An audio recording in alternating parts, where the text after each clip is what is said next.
Hello, bonjour, konnichiwa, marhaba, yakwe, and hola. Welcome to our virtual city life recap, where you're going to have the opportunity to learn from 19 different city departments on how they work and operate. You're going to have the opportunity to also see how you can get connected and make a difference within our community. So, if you're interested in also participating in an in-person event, we offer them in fall and also in the spring. You can find us at www.cityofdubuque.org/citylife. So without further ado, let's begin. So we're going to talk about economic development a little bit and what we do. And it's kind of a fluid concept. We do a lot of different things, work with a lot of different departments. What we do is mainly the department was created to attract and retain businesses. And that includes, so that creates jobs. That's the employer side. We work on the employee side as well as making sure we have a sufficient quality workforce here, and then focus on quality of life because that appeals to everybody. We identify funding and financing sources for both the business development that we do and housing development because you need somewhere to live if you're going to have a job in Dubuque. And we do a lot of collaboration with partners. Several of them are listed here, but we work with quite a few more. So like I mentioned, one of the main reasons that we have this department is to attract and retain businesses and working on the jobs, workforce, and quality of life. So something that I found interesting was just the synergy that's created when there's development that happens. So a number of years ago, maybe about 5 years ago, the city purchased some farmland out near the Industrial Center West. And that land then started to be graded. And that's one of the first steps that we take out in the industrial park is to make sure that, okay, we have enough land and we have to start to get it ready so that when a company says, okay, we want to build here and create some jobs, that we've got somewhere for them to go. So here it's a plat, which may not mean anything to many of you, but it's a plat of a property where the Hodge Company decided to build a building.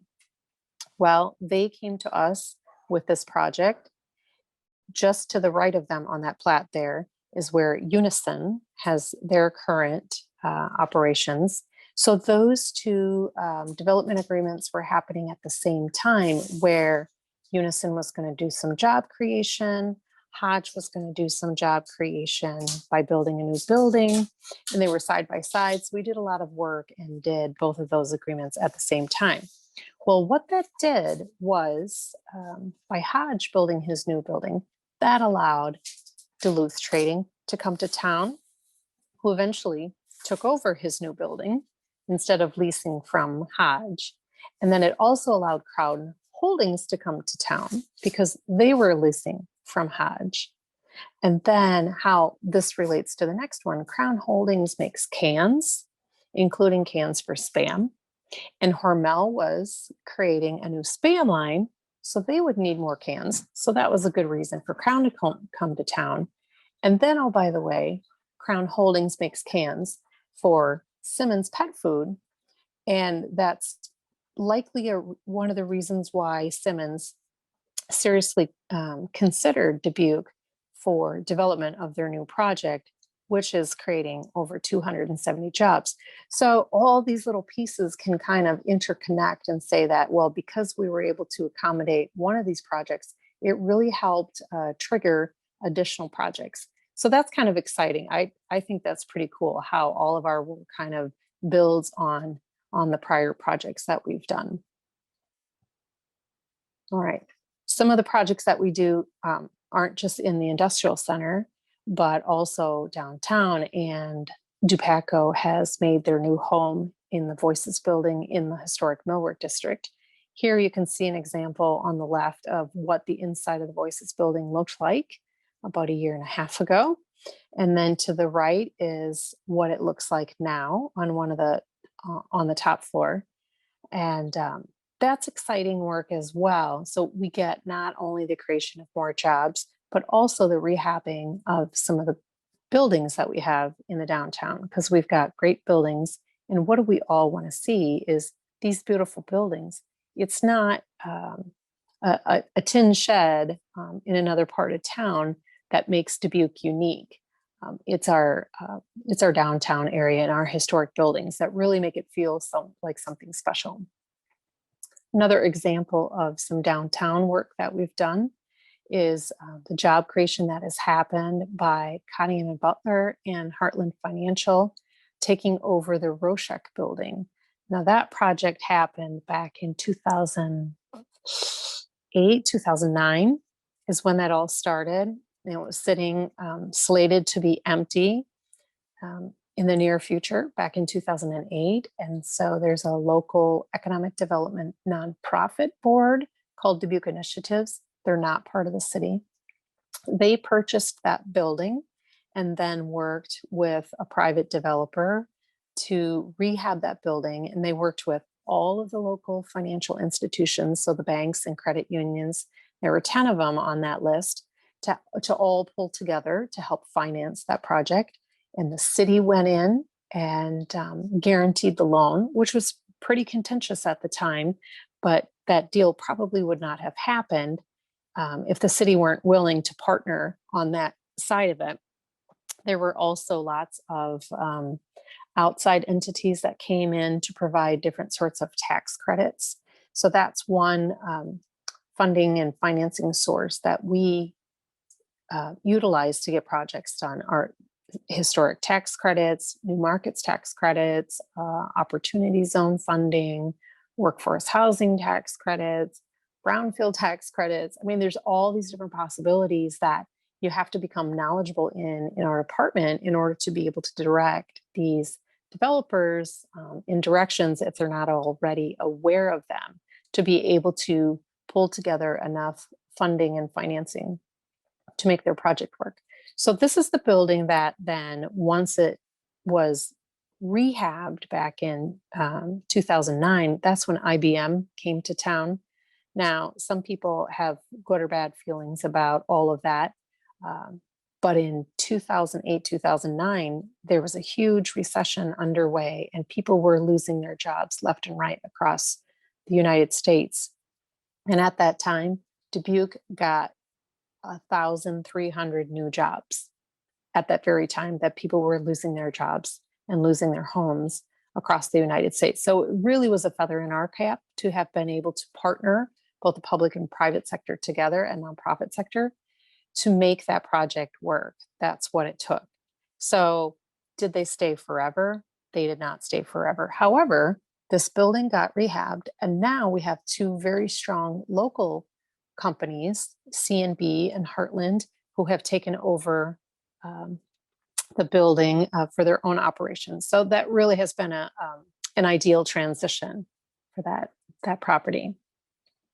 One of the challenges that we have in Dubuque related to workforce is the fact that if you look at the gray dashed line kind of in the middle of the chart there that's heading downward, there are fewer and fewer people available to work in our market, and the number of jobs keeps increasing. Well, that's good if you're a worker, but not if you're an employer. So we do keep working on trying to strike a balance there of making sure we have enough jobs for the labor pool and having enough labor pool to fill the jobs. So we work not with just large companies, but with individuals who want to start or perhaps improve, if they can, their own business. And so we have a small grant program that we started about 2 years ago in partnership with Fountain of Youth. And so these individuals get a small grant of about $3,000, and then they get different mentoring, both from Fountain of Youth, from the professors at the Iowa Venture School, which takes place at the Creative Adventure Lab, and then from SCORE mentors as well. So everybody's kind of working together. There's a little money here, there's some mentorship there to help these companies do better, so that if these low to moderate income individuals want to be their own boss instead of working for a company, this allows them to do so successfully. I also mentioned that we have to focus on the quality of life here, because who wants to live somewhere boring? If you choose to live in Dubuque, it's not just because you have a job here. It's because you like living here. And there's lots of different reasons why people like living somewhere. It might be because they have friends, because they have family there. But very often it's because there's things to do and things to see that are interesting. And so the Arts and Cultural Affairs office is part of the Economic Development Department, because we know that it really generates development in our town. And Jenny's going to speak to you in a little bit here. I mentioned that we've done work in the Millrick district, and John mentioned that earlier with the engineering work. We work a lot with them. We have monthly meetings with building owners and business owners in the Millrick district to kind of talk about what projects the city has going on, what projects they're working on that we should be aware of, so we can all kind of partner and make sure that nobody's getting in the way of anybody else's progress. The Central Avenue corridor is an upcoming project. We've done an initial streetscape master plan to kind of talk about what it should look like. And then, like John mentioned, we're going to be doing further study as to whether we can turn it from one-way traffic to two-way traffic. And what that means for economic development is that two-way traffic slows down traffic, which is better for retail shops. If you're cruising by at 35 miles an hour, it's doubtful that you're going to pay attention enough to see that, oh, there's a little Mexican grocery there. Oh, there's a little coffee shop there, etc. And so the idea is to have a traffic pattern that encourages economic development. And so I find it interesting that something as simple as which way you drive on a street can really affect the economy in a town. As I mentioned a little bit, we identified funding and financing sources for development. One of the ways that we get the funding in our department to run some of the grant programs that we have is through tax increment financing. And you may have heard of TIF. And how it works is, if you look on the left-hand side, let's say you have a property, nothing's happening. It's worth that green amount. If you do nothing, 10 years from now, it's still going to be worth the green amount. And all of the taxing bodies, so that's the city, the county, the school district, and a few others that take minimal amounts out of the property taxes, they're all going to share that green amount. If, however, there's development on that property, if you put up a new building or you really improve your building, your property taxes are going to go up, which you may or may not like. So what we're going to do with TIF as a city is we incorporate your project into an urban renewal plan. And that gives us the authority to capture that orange part there. And so as your property taxes go up, you still have to pay in the green amount. And then the city can take that orange amount, which is the additional tax you've paid in. We can capture that. We can hand some of that back to you. And that's kind of an incentive for you as the person improving your property. You're like, oh, well, I don't have to pay these much higher taxes for at least 10 years. So I have some time to kind of get caught up. What's in it for the taxing bodies? Well, they still get to share that green part like they always were. So they're not losing anything during those 10 years. But when we get to year 10, then you can see in that yellow part how high the taxes are. And now all of the taxing bodies that had been only splitting up the green part, they're now splitting up the yellow part. So really, we're fortunate here in Dubuque that the other taxing bodies are very agreeable to doing these tax increment financing agreements with these companies, because they know that if they're patient, they're going to get to split a much bigger slice of pie. One other thing that I mentioned is that we work with the other departments to support housing creation, and not single family homes, but rental residential creation. So it can be senior housing, It can be workforce housing. It could be market rate housing. On the bottom left-hand side, I'm not sure if all of you are aware. Kathy might be, because it sounds like you live nearby. This was the old Sacred Heart School, and that's been transformed into senior housing. I think there's 28 apartments there. And then on the top right, that is a project that is scheduled to be built down in the North Port, so not far from the water park and the casino there. And that's pretty exciting. That'll be some smaller apartments, probably more appropriate for either younger professionals or older individuals or couples that might be looking to downsize. It's smaller living spaces, but it'll be brand new and in an area of excitement in town. So we're excited to be able to support that. So speaking of the North Port, here's what it looked like 20 years ago. And we all know what it looks like today. And that's thanks to a lot of economic development efforts. And there's been over $800 million invested in redevelopment since 2002.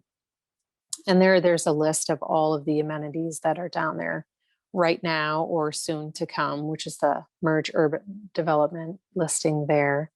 So this is an example of where we work with our partners, both at the state and the federal level, locally with the private and nonprofit sectors, to try to create interest in creating an area of town that people are going to be excited to visit. Well, that benefits the economy. That makes it more pleasant to live here because we have a nice museum, we have a nice marina, we have a good hotel and water park, the nice art walk along the river walk there. There's all kinds of reasons that we want to develop parts of town. And one of the keys to the success that we've had in economic development and throughout the city is that we have strong local leadership. We've had a very stable city council. We've had stable leadership both at the city and at a number of our partner organizations, that people have been in their positions long enough to really know how to work well together. One of the keys to success is what you are doing here tonight, which is having an engaged citizenry, making sure that we ask our residents what they are looking for so that we can help create the kind of community that you want. It takes a ton of planning to be able to succeed at a lot of the projects that we do. Municipal investments, meaning the time and funding and effort that the city makes to do all of these projects. We have clear funding requests, meaning if we know we've got projects and we know that, for instance, the EPA or the FDA or another state or federal organization has grants available, for instance, we're very clear and we're very purposeful about going to them and requesting funding for the projects that we want to do. We have a ton of relationships and partnerships. So locally, we work with, you saw a list on one of the initial slides, we work with Dubuque Main Street and Greater Dubuque Development Corp. And with SCORE Mentors and with the SBDC, and we work with East Central Intergovernmental Association. There's quite a number of them that I'm sure I'm forgetting right now. But that's what it takes, is everybody coming to the table and figuring out what role can you play, what role can we play to do something really big and impactful. And then we always like to celebrate our success, which can happen in the form of, we've been recognized nationally by different, like Forbes magazine and by National League of Cities and other very prestigious organizations that recognize cities for their efforts. And they recognize Dubuque as somewhere where we accomplish quite a bit.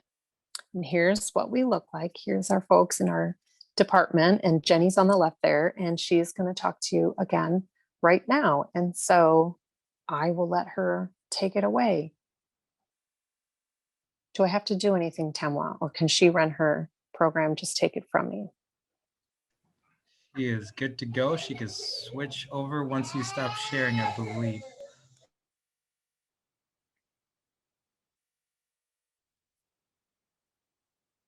Are we good? I think we're good to roll. Jenny, whenever you're ready.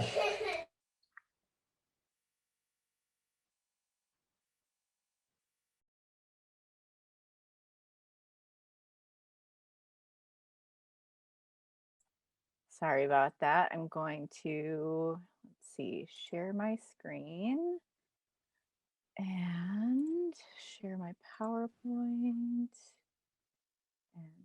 play from the beginning. There'll be a little lag here as my monitors adjust to sharing the presentation. Okay. Well, good evening, everybody. I am here to talk about the city's arts and culture efforts, which happen as part of the Economic Development Department. So like Temwa said, I am Jenny Peterson Brandt. I am my official title is Arts and Cultural Affairs Coordinator with the City of Dubuque. I'm also a practicing artist, a potter.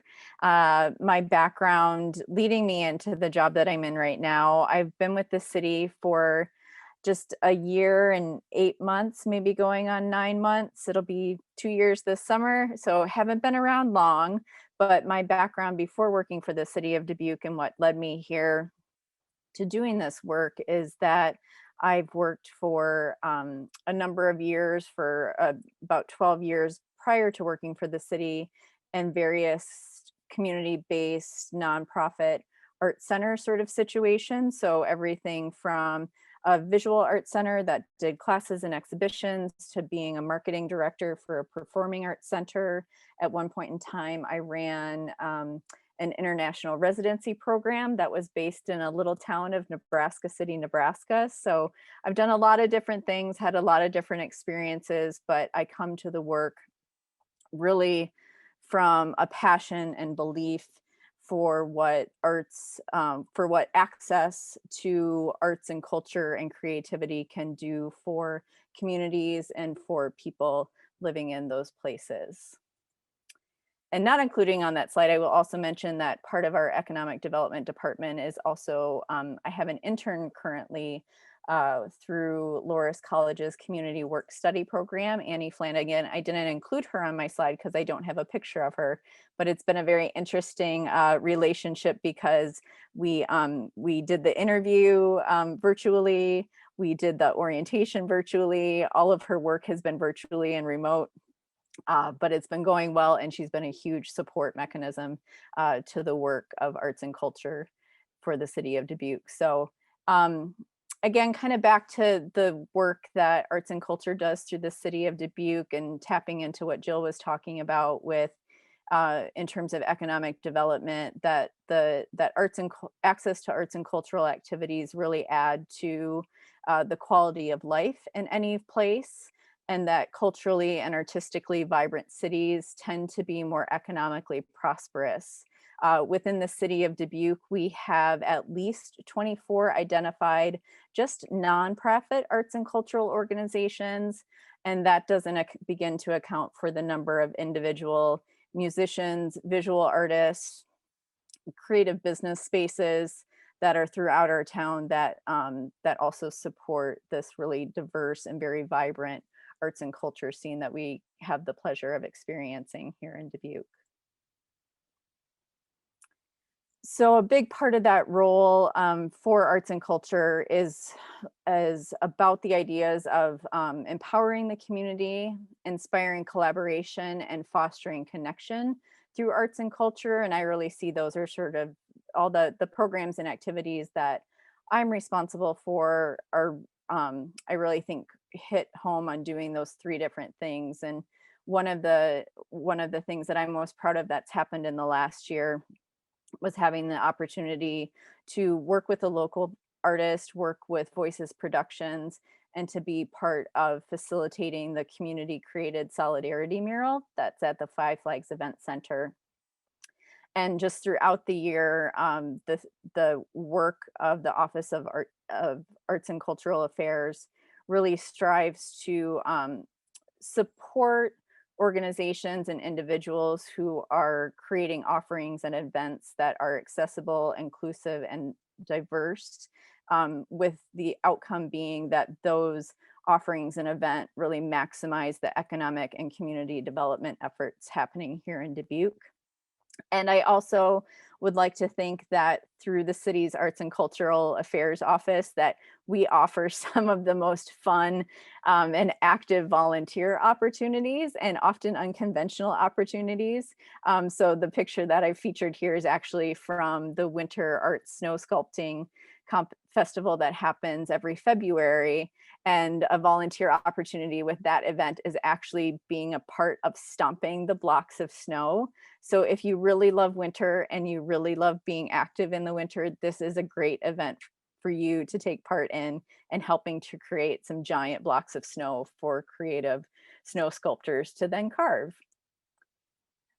So some of the programs and activities that are kind of fall under my responsibilities are: we have an operating support grant program through the city of Dubuque, also a special projects grant program. I oversee the Art on the River, the rotating temporary public art exhibition that Jill mentioned that happens down on the Mississippi Riverwalk every year. We also offer arts mean business activities, usually in the form of a luncheon and some workshops that are meant for creative individuals to better their skills. We typically offer those on an annual basis. We get to partner with the Dubuque Museum of Art to host the Winter Art Snow Sculpting Festival, which I just mentioned. And then it's also part of our department's responsibility to oversee implementation of the city's Arts and Culture Master Plan, which I'll talk a little bit more about later. And then there's always some fun extra things that come up because we're able to secure some outside grant funding to make some other things happen. And then I would say one of the biggest pleasures of my job is that I get to be in charge of a lot of convening and connecting amongst our arts and cultural organizations and creative individuals in the community to just connect some dots and bring people together to make some really great things happen. So I do have the pleasure of having a commission. The commission's a lot of work, but they're really great people, and I love all the work that we get done together. So it is a pleasure to get to work with all of them. I have a 7-member Arts and Cultural Affairs Advisory Commission, and these are the people who currently make up that commission. We meet on a monthly basis, typically the 4th Tuesday of every month. Those meetings are always open to the public, so anybody is welcome to attend and listen in on those meetings. There's always time for public comment for people to address topics that are part of our agenda, to share ideas and thoughts that they have related to arts and culture. So people can, like I said, can tune into those. And we will actually have 3 seats on our commission coming open at the end of June. We have 3 commissioners whose terms are ending. I believe, in terms of if that's something that you are interested in learning more about and possibly applying for, the applications are due later in May, I believe around May 25th. So I'll have my contact information at the end if you want to learn more about that. So again, I just wanted to go through some of the details of the different programs that I oversee and how they impact the city of Dubuque and our community. So first is our city arts programs, city arts grants programs. So since 2005, the city of Dubuque has really prioritized arts and culture being part of what it does and what it invests in. And it has, since that time, invested $3.8 million directly into financial support for Dubuque's arts and cultural organizations in both the form of operating support, which is the sort of money that keeps the lights on, helps to pay staff. We give we have $250,000 to use every year for that program, and that gets split up amongst currently 19 different grantees based on the size of their operating budget. And then we also have a line item of funding that supports special projects, some new, different activities that always have partnership and DEI work at the heart of what the project that's being proposed. So just to give you a visual picture of all of the organizations that we either currently support or have supported in the past through those grant programs. So there's a lot of different organizations from colleges and the public school system to very small organizations like Music Men, who is an all volunteer run men's barbershop group, to really big organizations like the Dubuque Museum of Art or the National Mississippi River Museum and Aquarium, and a lot of different things in between there. Art on the River is one of the other projects that I get to help make happen every year. This coming year, we currently have a call for artists that is live with a deadline of May 25th. This is going to mark the 15th year of this program. Unfortunately, last year we weren't able to hold Art on the River because of COVID-19 budget impacts. So we are really, really, really excited that this is coming back online, and that will be changing out the sculptures that will be on the Mississippi River Walk. This year, we have chosen the theme of resiliency flows for the exhibition. We like to identify a theme and have like a descriptive theme statement that goes along with it to inspire the artists in terms of choosing the work that they might propose or the work that they might make to propose for this exhibition. And since I have you all here right now, I wanted you to save the date and put it on your calendar to join us on Friday, August 6th, when we'll be having the grand opening for the new Art on the River exhibition. We typically do this event after work time, usually from 5 to 7 p.m. People can come down to the riverfront, view the new sculptures, meet with the artists. Last year, we incorporated a really dynamic and very interesting style show that was a part of the program. This year, we're not quite sure what exactly the program is going to entail, but it will be fun and interesting and something for everybody to enjoy when they're there for that event. Arts Mean Business events relate to the fact of that the arts are really an economic driver here in Dubuque. In 2012, Dubuque was fortunate to participate in an arts and economic prosperity study that was conducted by Americans for the Arts. And just by looking at the data and compiling that information from just our nonprofit organizations, it didn't include individual artists, Outside the Lines Gallery, any other creative for-profit businesses. It was just that nonprofit sector that those organizations generated $47.2 million in economic activity every year, supported the equivalent of 1,530 jobs, equaled, which led to 36.7 million in household incomes, and also generated $5 million in state and local government revenues, which means revenues that state and local governments get to do more of the stuff they need to do with that. So those Arts Mean Business activities, like I said before, we usually offer a luncheon every fall that brings together arts and business leaders to talk about that impact of arts on the economy, and also about collaborations across the arts and sort of traditional business sector. And then we also tend to, ignore the date here, I forgot to take this away. We usually also offer some academy workshops in the fall, and we're hoping to expand this to a more regular program, maybe something on a quarterly basis that supports the business skills development of artists, creative entrepreneurs, and our arts and culture nonprofits. Again, ignore that date, that doesn't apply. And then finally, the last big piece of my job is the Arts and Culture Master Plan, which is a huge plan.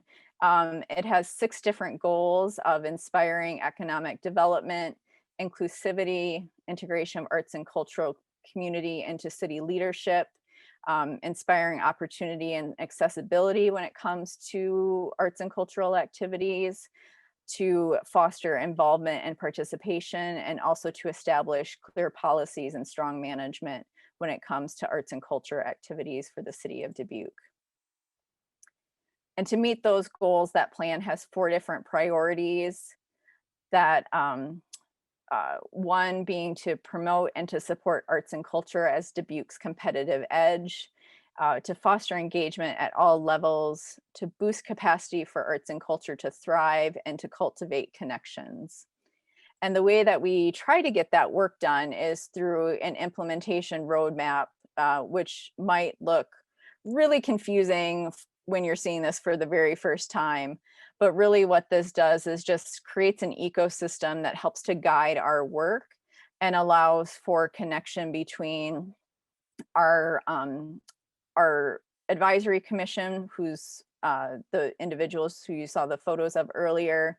There's an implementation task force that sort of sits in the middle to hear out the ideas of the commission, and also things that might be coming out of my office and the economic development department in general, helping to feed also the ideas that are coming out of these 5 different groups on the bottom, which are all volunteer people from the community serve on these different working groups.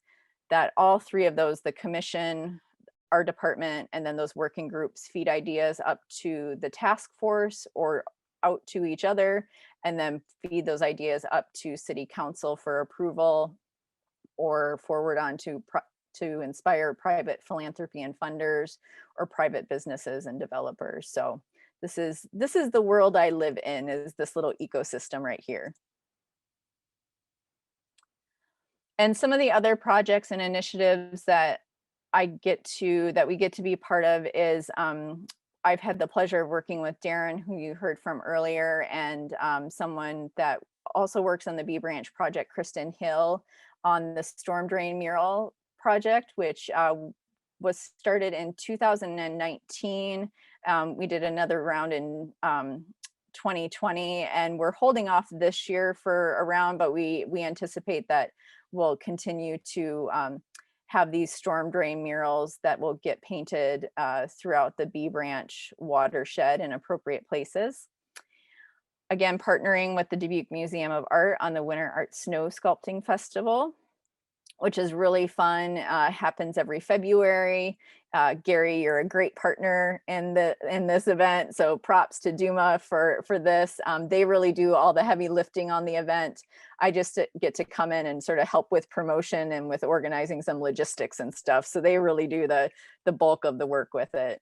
And I'm really excited about a couple new things that are coming that are just sort of starting to percolate, but we'll be seeing more of this summer and throughout this year and into next year. But one is the Art and Route Bus Shelter Mural Project, which we received funding from Bloomberg Philanthropies, or the Bloomberg Foundation, to support a series of 14 murals that will be under and spilling out of bus shelters throughout the city of Dubuque. So we've identified 14 different locations where these can happen, and we'll be doing a call for artists, releasing that later next month. And when I say artist, I really mean creative person. So anybody who wants to put forward a design for that and who has the wherewithal and the interest in painting the design, if it gets selected, can put forward an idea, and we do pay the folks who are selected to paint their mural. There is a stipend that's part of that.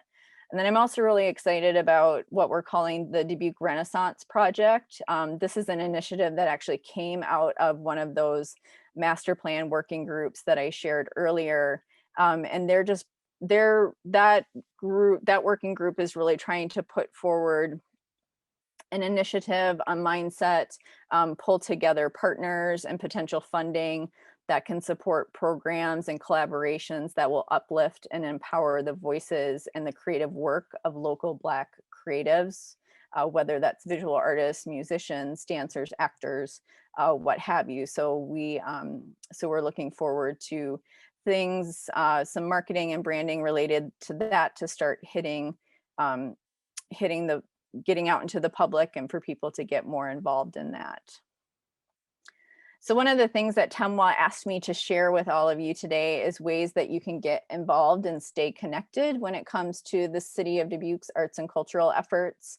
So here are the 5 main ways that I would say that you can to get involved. So one is a really easy one, which is you can go to cityofdubuque.org/arts and culture. And there are 2 different email lists that you can sign up. One is just for general news about meetings and projects and initiatives that are coming out of the Office of Arts and Cultural Affairs. There's also a new email list that if you are a creative individual and you're interested in getting notice about specifically about calls for art proposals, you can sign up for that list, and that'll get you any of those, like the Storm Drain Mural Project, Art on the River, the Art and Route. That will get you the notices of when those calls for art are released and about the deadlines and the specifics around those programs.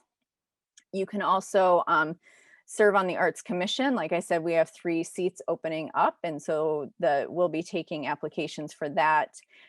People can serve on a master plan working group if there's a particular area of interest. If you're a creative individual and you want to participate in the creative economy, or you want to advocate and help raise more funding for the arts, we have a capacity and investment working group. We have another group that is about public art. A 4th group that is about branding and communications. So for all you marketing folks in the room, that would be a great one for you to serve on. And then our final one is that what we call the AEI group, which is about accessibility, engagement, and inclusion. So basically the DEI equity group that you can be part of. And both the Arts Commission and all those working groups meet on a monthly basis to have conversation and solve problems and do some work in between. We also have opportunities for people to serve on review panels. And a lot of the things that I'm talking about here today, from Art on the River to the Art and Route to the Dubuque Renaissance Project, a lot of that work happens with the input of planning committees that are just made up of citizens who are really interested in those particular programs and want to have a voice in shaping them. So those are things where people can get involved as well. I always promote, since we support our local arts and culture nonprofits, I always promote that people get involved as a volunteer at the local, with those local organizations. Can make a huge difference, whether it's serving on the board or just day-to-day stuff. You can also participate by submitting ideas and proposals to call for artists and artworks that might come up. And then we also just encourage you as citizens of Dubuque to support and advocate for the arts and culture sector as an important component to what makes living in Dubuque so totally rad and awesome. So that's all I have. I don't know if I've gone overtime. Hopefully I haven't. But just thank you for listening in. If you have questions for myself or for Jill, again, this is the website where you can find out about all of that stuff that I talked about, and then my contact information that you can reach me at. And you can follow the Office of Arts and Culture on Facebook, and we also have an Instagram page. So yeah. And sorry, my cats are making crazy noise, so I'm going to, oh my God, I'm going to mute myself. Awesome job. Thank you so much, Jill and Jenny. So this is an opportunity for all of us to, if you have any questions, feel free to go ahead and ask away, or you can drop them in the chat and I can read them out loud for you. So what questions do you have out there?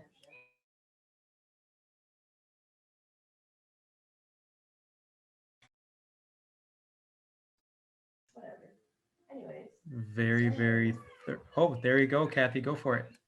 Jenny, I was wondering for the city bus art en route, if the city's still if you're still accepting applications, or is that already over? No, that one isn't over. And we actually took, this is something that we've never done before with like a public art project. So I don't know, it kind of it kind of worked, it kind of failed, but we tried, you know. So we did one thing on the front end that we're just wrapping up, which was we actually did like an open call to the community where you could submit an idea just to like be part of submitting an idea, but you wouldn't have to paint it. Like it would just be like part of the informing the call for artists. So if you'd like to do one of those, you still can. The official call for artists we haven't released yet, and we'll be releasing later in May with a deadline of probably late June for those applications to come in and be judged. So I'm happy to follow up with you directly about more information on that if you'd like. My daughter likes to draw a lot, and she's in kindergarten. I thought she would like to do that, and my son might want to. And we live down the street from Comiskey Park, so I didn't know if Comiskey Park was one of the ones that was chosen. So any of the ones that have an actual shelter. Oh, okay. Over There the is bus one like stop. that. Yeah, those were. Okay. I think there was only one that we didn't incorporate because it was on. It's actually like kind of on private property. Okay. But otherwise, but yeah, I'll get your email from Temwa. Okay. And send you the coloring. We did a coloring sheet for I kids. saw it. Yeah. Yep, and Yeah. I got it, so I'll print it off and I'll get my perfect. kids to Yeah. do it. And then I didn't look. Do we email it or mail it? We tried to make it like you can do one of three ways. Oh, yes, I see that. If you have technology or don't have technology. So whichever way works for you. Okay, coolio. Awesome. Thank you. Oh, I do have one other question for you, Jenny, since I'm already talking.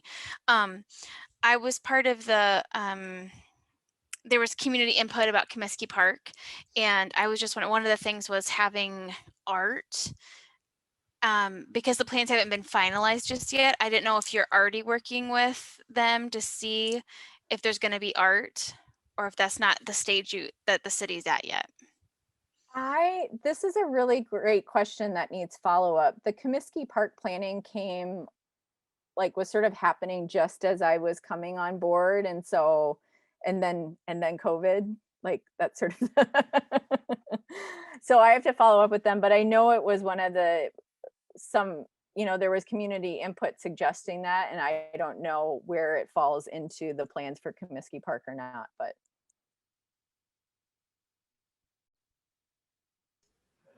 So with the Comiskey Park, these are I'm part of like the planning group and everything else like that. And so we've been just also playing catch up with COVID because everything's kind of shifted a little bit. But this is the concept, one of the concepts that they came up with of having. So as far as with art, there was conversations of being able to have like art things, either sculptures or other things that are kind of around just for, aesthetics and whatnot.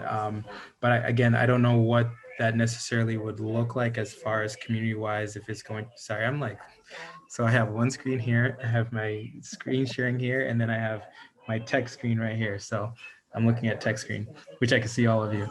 So there's going to be different things that kind of contribute in here. So this first concept is just the layout of where is what going to go and what's actually going to go into it.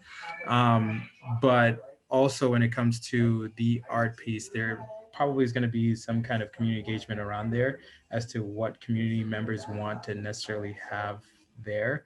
And that stage, I'm not sure when that's going to be, but this is like the first concept here, having the splash pad play, here. So the sculptures or other different things might be kind of like put along here, as well as this other concept here. I'm going to drop this link in there so that way you can take a look at what those steps are going to look like and other things like that. Great question.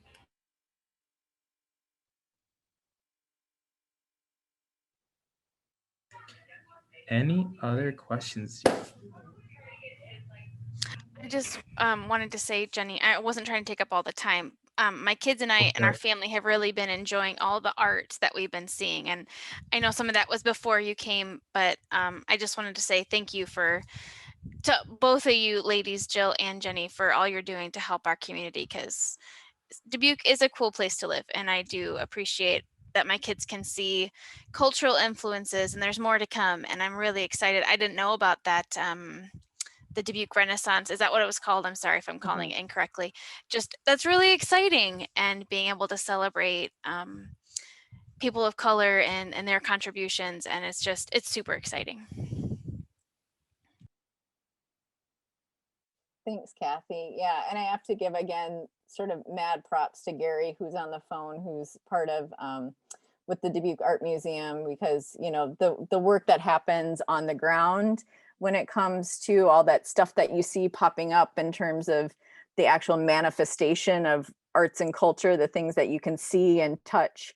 So much of that happens because of the work of our local organizations that I just have the pleasure of sort of like being behind the scenes and making, you know, having some funding there and making sure, you know, funding programs happen and bringing people together. And they're the ones, you know, really bringing that to life for the city of Dubuque.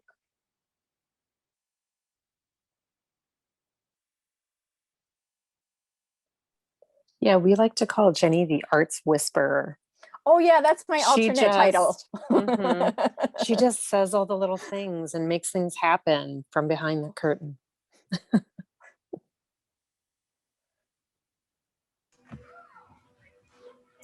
It Yeah, sounds so much better than Puppet Master. Yeah. I was part of a meeting of like arts leaders once, and we were talking about this stuff, and I mentioned in the call that that was my alternate title, and everybody on the call was like, I want that on a coffee mug because that's what I do.